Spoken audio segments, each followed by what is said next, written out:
So let's get on with the story. It's going to be quick. I just wanted to share something with you. So I was out doing some deliveries, correct? And, I'm sitting in the car and I'm waiting for, to get some new ones in. And I had the windows kind of cracked and I'm parked, between cars. And I just kept hearing someone just barking, meaning just talking tough, like, using a lot of profanity words and just talking about, and excuse my language, let's just be real. This is my show and I'm just going to put it out there so we can get this thing rolling. Somebody's talking like, F this, F that. What he would have done, I would have kicked his ass. And bro, I wouldn't handle this. I wouldn't do that. And I'm just like, I couldn't see because I'm stuck between two cars. I'm like, whoever this is, they talking some big noise. I just can't wait to see who it is. So I'm sitting here, I'm waiting, I'm listening to more, and he's on the phone, whoever it is, and like I said, they got a deep voice, and I'm just catching all the F-bombs and everything. I'm like, wow. I can't wait to see who this is, man, because whoa, they sound like they want to put a foot in somebody's ass, right?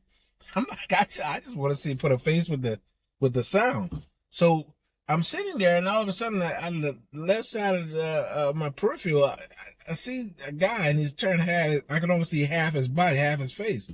And now I'm looking at him. It's like, okay, it's a Mexican guy, and he's pretty big. I'm like, wow, he's never seen one that tall. He's almost 6 feet, and he's like huge, but he got a gut on him. Like he got some nice size on him.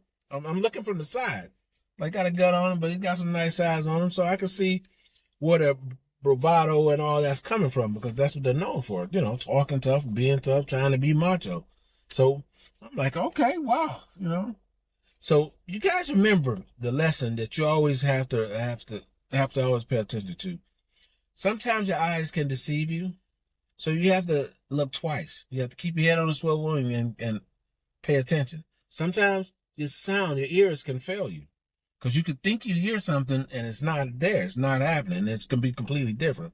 So keep that in mind. So this whole story is about just make sure your eyes don't deceive you and make sure your ears don't deceive you as well. So 2 things we know for sure. I've heard this guy talking big talk about putting his foot in somebody's ass, breaking somebody down, beating somebody up. I'm like, okay, all right, great. And me, that's the sound. You hear it. I've been hearing the talk for a few minutes. It's been, off in the cut right here. So I'm sitting here thinking, okay, what's next? Tony, you hear it. You've been hearing it once, twice, 3 times, just on and on, right? So when I catch a slight vision of him, I can't foresee the full everything, but I see enough to see like, wow, this is a big man. Got a loud voice. He's got a gut on him. Got a little size on him, right? So I'm like, wow, it's kind of matching up, right? So I'm saying to myself, what's going on here? So I do a double take. And as he's walking by, now I can see the full picture. He's walking in front of the car. I see him. He's got a low haircut, the tough guy haircut with the bald, and then the goatee. That's typically a sign of a tough guy's haircut, but it's really an old man that just wants to, do less to himself. But out here, it's a tough guy's outfit. They have a low haircut and a goatee, looking all mean, talking tough.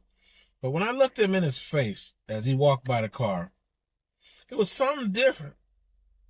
It kind of changed everything. It changed the perception and it changed the sound. As he's walking by, I look in his face and I notice something. He's got a lump under his eye. He's got a big knot. It would look like stitches on the forehead. So I'm sitting there thinking like, how the tough can you be with a knot under your eye and stitches in your forehead talking all that talk? So therefore I started, when I looked at him, he took his voice down a little bit. Not that it was me, but it just, now he realized people were listening to him. And you kind of start to see him shrink a little bit as he walks. And it kind of, you put the story together to yourself. So the story, the matter that you should pay attention to is this. The double take got the knot on the forehead and a knot on the eye. It doesn't match up with the tough talk that he was just woofing. And the moral of the story and the lesson you should take from this, if that is the case, God gave you 2 ears, 1 mouth. You may want to listen more, talk less. And that'll save you from getting your eye dotted and getting a knot on your head. It depends on what you want in life. You know, it's easier to go along with listening than to run your mouth. And I feel like, just from what I heard, that guy runs his mouth a whole heck of a lot. And I can see why he got that on his eye and his forehead. You might want to shut it up, buddy, like you did when you walk past me. You realize someone's listening, pipe it down. So that's a lesson for everyone. Take notice. Don't let your eyes fail you. Don't let your ears fail you. Do a double take and always stand in Christ and be bold. I just want to tell you guys I love you, man. I'm ready for the new year. We got some new stuff coming. Just stay patient, and I love you all, and God bless. Okay? Bye.